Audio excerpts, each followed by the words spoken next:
Mark लिखित सुसमाचार अध्याय 10।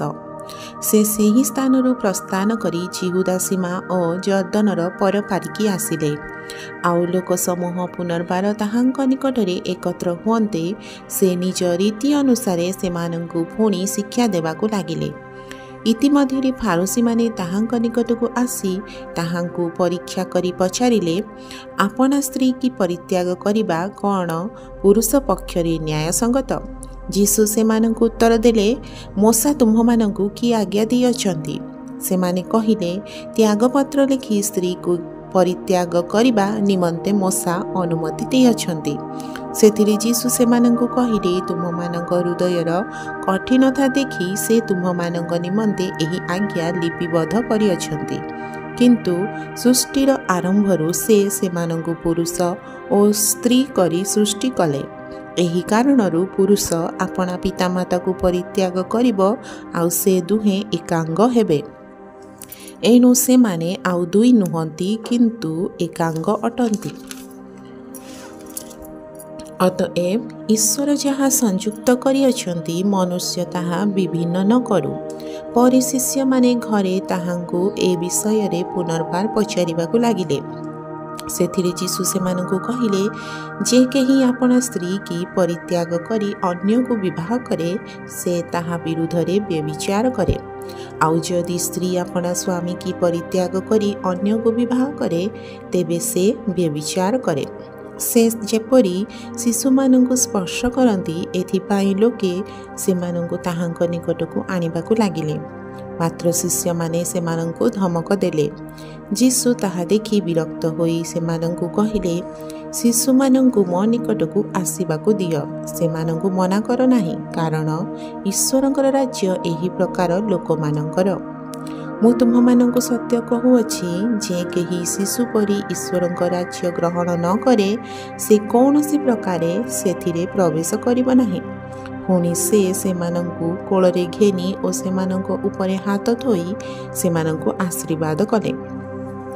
ସେ ପୁନର୍ବାର ଯାତ୍ରା ଆରମ୍ଭ କରିବା ସମୟରେ ଜଣେ ଦୌଡ଼ି ଆସି ତାହାଙ୍କ ଛାମୁରେ ଜାନୁ ପାତି ତାହାଙ୍କୁ ପଚାରିଲେ, ହେ ସଦ୍ଗୁରୁ, ଅନନ୍ତ ଜୀବନର ଅଧିକାରୀ ହେବା ନିମନ୍ତେ ମୁଁ କ'ଣ କରିବି? ସେଥିରେ ଯୀଶୁ ତାହାଙ୍କୁ କହିଲେ, ମୋତେ ସତ୍ ବୋଲି କାହିଁକି କହୁଅଛ? ଜଣଙ୍କ ବିନା ଅର୍ଥାତ୍ ଈଶ୍ୱରଙ୍କ ବିନା ଅନ୍ୟ କେହି ସତ୍ ନୁହେଁ। ଆଜ୍ଞାଗୁଡ଼ିକ ତ ତୁମ୍ଭେ ଜାଣ, ନରହତ୍ୟା କର ନାହିଁ, ବ୍ୟଭିଚାର କର ନାହିଁ, ଚୋରି କର ନାହିଁ, ମିଥ୍ୟା ସାକ୍ଷ୍ୟ ଦିଅ ନାହିଁ, ପ୍ରବଞ୍ଚନା କର ନାହିଁ, ଆପଣା ପିତାମାତାଙ୍କୁ ସମାଦର କର। ସେ ତାହାଙ୍କୁ କହିଲେ, ହେ ଗୁରୁ, ଏହି ସମସ୍ତ ମୁଁ ଯୌବନ କାଳରୁ ପାଳନ କରି ଆସିଅଛି। ଯୀଶୁ ତାଙ୍କ ପ୍ରତି ଏକ ଦୃଷ୍ଟିରେ ଚାହିଁ ତାଙ୍କୁ ସ୍ନେହ କଲେ ଓ କହିଲେ, ତୁମ୍ଭର ଗୋଟିଏ ବିଷୟ ଊଣା ଅଛି। ତୁମେ ଯାଇ ଆପଣାର ସର୍ବସ୍ୱ ବିକ୍ରୟ କରି ଦରିଦ୍ରମାନଙ୍କୁ ଦାନ କର, ଆଉ ତୁମ୍ଭେ ସ୍ୱର୍ଗରେ ଧନ ପାଇବ। ପୁଣି ଆସି ମୋହର ଅନୁଗମନ କର। କିନ୍ତୁ ଏହି କଥାରେ ତାଙ୍କ ମୁଖ ମଳିନ ହୋଇଗଲା ଓ ସେ ଦୁଃଖିତ ହୋଇ ଚାଲିଗଲେ, କାରଣ ତାହାର ବହୁତ ସମ୍ପତ୍ତି ଥିଲା। ସେଥିରେ ଯୀଶୁ ଚତୁର୍ଦିଗକୁ ଦୃଷ୍ଟିପାତ କରି ଆପଣା ଶିଷ୍ୟମାନଙ୍କୁ କହିଲେ, ଯେଉଁମାନଙ୍କର ଧନ ଅଛି, ସେମାନେ କେଡ଼େ କଷ୍ଟରେ ଈଶ୍ୱରଙ୍କ ରାଜ୍ୟରେ ପ୍ରବେଶ କରିବେ। ତାହାଙ୍କ କଥା ଶୁଣି ଶିଷ୍ୟମାନେ ବିସ୍ମାନିତ ହେଲେ। କିନ୍ତୁ ଯୀଶୁ ପୁନର୍ବାର ସେମାନଙ୍କୁ ଉତ୍ତର ଦେଲେ, ବତ୍ସଗଣ, ଈଶ୍ୱରଙ୍କ ରାଜ୍ୟରେ ପ୍ରବେଶ କରିବା କେଡ଼େ କଷ୍ଟକର। ଈଶ୍ୱରଙ୍କ ରାଜ୍ୟରେ ଧନୀ ଲୋକର ପ୍ରବେଶ କରିବା ଅପେକ୍ଷା ବରଂ ସୂଚୀର ଛିଦ୍ର ଦେଇ ଓଟର ଯିବା ସହଜ। ଏଥିରେ ସେମାନେ ଅତିଶୟ ଆଶ୍ଚର୍ଯ୍ୟାନ୍ୱିତ ହୋଇ ପରସ୍ପରକୁ କହିଲେ, ତେବେ କିଏ ପରିତ୍ରାଣ ପାଇପାରେ? ଯୀଶୁ ସେମାନଙ୍କୁ ଏକ ଦୃଷ୍ଟିରେ ଚାହିଁ କହିଲେ, ଏହା ମନୁଷ୍ୟର ଅସାଧ୍ୟ, କିନ୍ତୁ ଈଶ୍ୱରଙ୍କ ନିମନ୍ତେ ନୁହେଁ, କାରଣ ଈଶ୍ୱରଙ୍କର ସମସ୍ତ ସାଧ୍ୟ। ପିତର ତାହାଙ୍କୁ କହିବାକୁ ଲାଗିଲେ, ଦେଖନ୍ତୁ, ଆମ୍ଭେମାନେ ସମସ୍ତ ପରିତ୍ୟାଗ କରି ଆପଣଙ୍କର ଅନୁଗାମୀ ହୋଇଅଛୁ।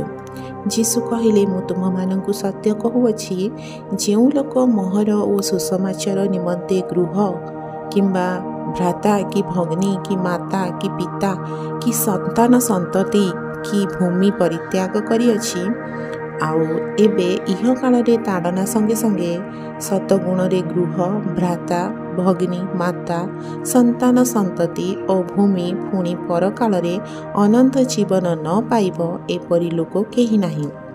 କିନ୍ତୁ ପ୍ରଥମରେ ଥିବା ଅନେକ ଲୋକ ଶେଷରେ ପଡ଼ିବେ ଓ ଶେଷରେ ଥିବା ଅନେକ ଲୋକ ପ୍ରଥମ ହେବେ। ସେତେବେଳେ ଜେରୁସାଲେମକୁ ଯାତ୍ରା କରୁଥିବା ସମୟରେ ପଥ ମଧ୍ୟରେ ଥିଲେ ଓ ଯୀଶୁ ସେମାନଙ୍କ ଆଗେ ଆଗେ ଯାଉଥିଲେ। ଆଉ ସେମାନେ ବିସ୍ମୟାନ୍ୱିତ ହୋଇ ଓ ପଶ୍ଚାଦଗାମୀ ଲୋକେ ଭୀତ ହୋଇଥିଲେ।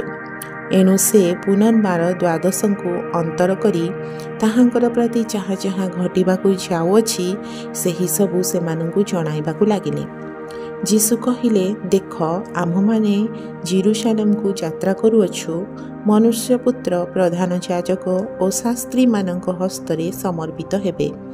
ଆଉ ସେମାନେ ତାହାଙ୍କୁ ପ୍ରାଣଦଣ୍ଡାଜ୍ଞା ଦେଇ ବିଜାତିମାନଙ୍କ ହସ୍ତରେ ସମର୍ପଣ କରିବେ।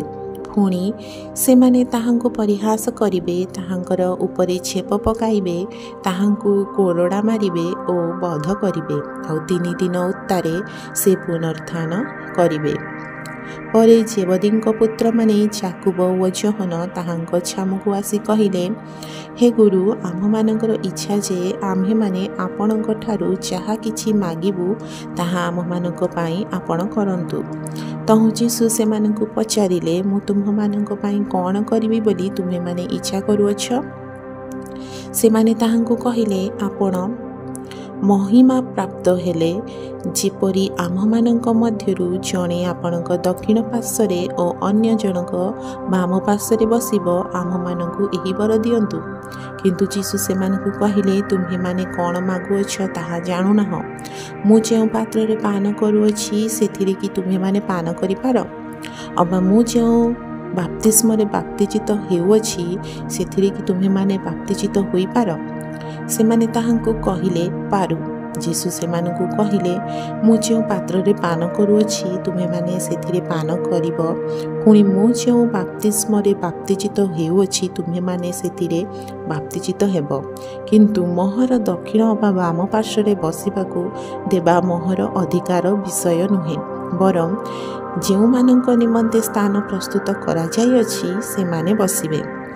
ଅନ୍ୟ 10 ଜଣ ଏହା ଶୁଣି ଯାକୁବ ଓ ଯୋହନଙ୍କ ଉପରେ ବିରକ୍ତ ହେବାକୁ ଲାଗିଲେ।